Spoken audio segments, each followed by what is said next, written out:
I'm noticing my friends and female clients either have history of miscarriage, infertility, or trouble getting pregnant.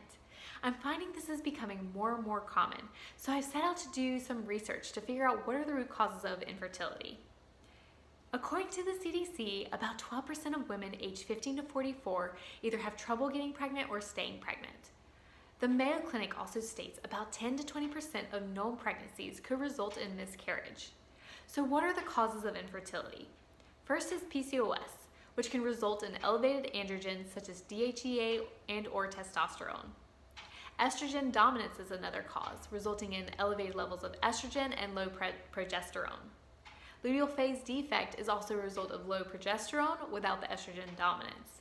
And this can shorten the luteal phase, which is the second phase of our cycle after ovulation.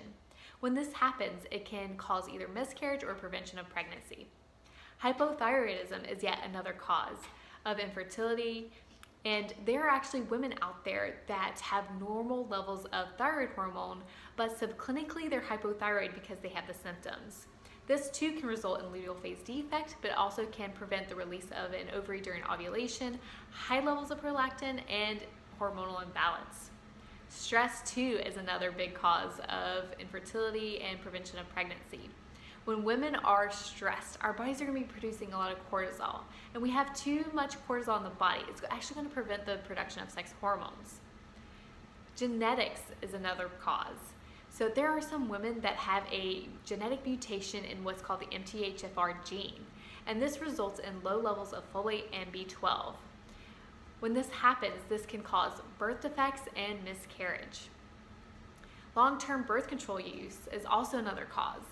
So if women are taking birth control pills for 6 months or more, this can cause an elevation in sex hormone binding globulin, which binds up our free sex hormones. And if the longer they are taking birth control pills, the less likely the sex hormone binding globulin is going to return back to normal. And then lastly, intestinal inflammation and toxins. So if women have inflammation in their intestines from the foods that they eat, medications they're taking, infections and toxins, this can cause overgrowth of bacteria. And when this bacteria takes over, they actually release their own toxins, which causes inflammation in the endometrium, which can prevent pregnancy or cause infertility. And then speaking of toxins, which is the last cause, I always tell my friends and clients, just be mindful of the products that you're using on yourself, in your home, and the foods that you're eating, because there are chemicals out there called endocrine disruptors, which can cause hormonal imbalance. So if you are someone who is having trouble getting pregnant, a history of miscarriages, infertility, or you know someone who has, definitely contact us so we can help you find the root cause and help nourish your body to healthy pregnancy. Live with intention and be radiant.